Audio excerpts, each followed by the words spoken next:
Welcome to Time of Death. This video is for informational purposes and in no way meant to glorify or condone violence. In today's video, we'll be discussing the murder of Ibrahim Cepeda.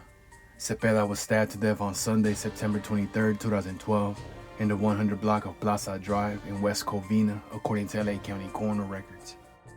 Joseph Andrew Quintero was subsequently arrested and charged with the murder. The following is the evidence at trial. On the afternoon of September 23, 2012, defendant was at the mall with his friend David Sanchez and their girlfriends. Defendant and Sanchez were known members of KHA, and defendant was an influential member. Also at the mall that day were victim Cepeda and his girlfriend. The victim was a member of Northside Baldwin Park, which is a rival of KHA. The victim was known to have a reputation for violence. Shortly after 4 p.m., the victim and his girlfriend were walking through the mall's food court when the victim told his girlfriend to stay back and sit down at a table. The victim walked towards defendant and Sanchez, who moved in the same direction as the victim.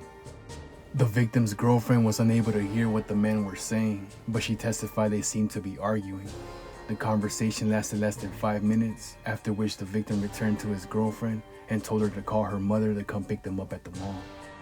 A few minutes later, as the victim and his girlfriend were leaving the mall, they encountered defendant and Sanchez again.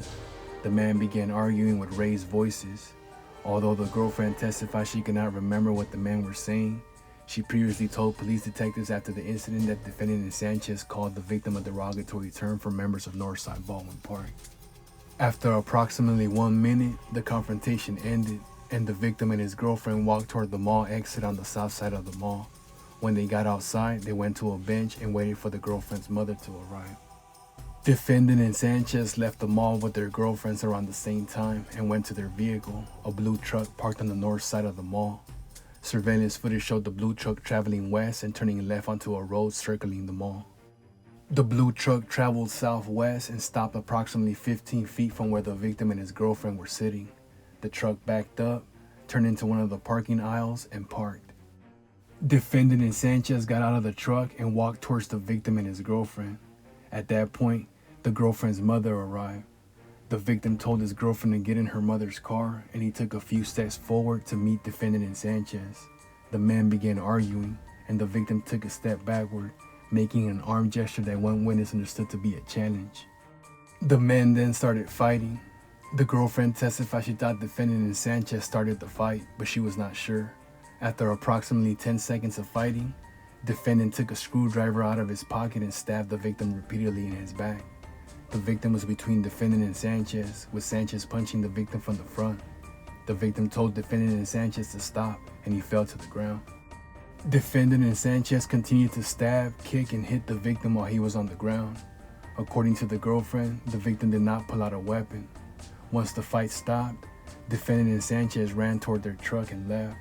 The victim got into the girlfriend's mother's car and they drove to the hospital. The victim died at the hospital from multiple stab wounds. Several years later, in 2018, defendant was interviewed by police detectives in connection with the victim's murder. A videotape recording of the interview was played for the jury. At the beginning of the interview, defendant said he didn't remember anything about the day the victim was killed. He explained that he had been shot in the face a year or two before the interview, and he had difficulty remembering anything before his injury. After he had been questioned for a few minutes and shown images taken from the mall surveillance footage, defendant said things were coming back to him. He told detectives the victim had threatened him either inside or outside the mall, saying, "I'll kill you and your whole family." Defendant continued, "I remember a black glove, and if you're around the neighborhood, you know if you have gloves, it's because you have a gun. My life was in danger." Following the trial, the jury found defendant guilty of first-degree murder and found true the special allegation that defendant personally used a deadly weapon and committed the murder for the benefit of a criminal street gang. The court sentenced defendant to a term of 50 years to life, consisting of 25 years to life for the murder, doubled under the 3 strikes law. The court dismissed the remaining special allegations. Ibrahim Cepeda was 18 years old at the time of death.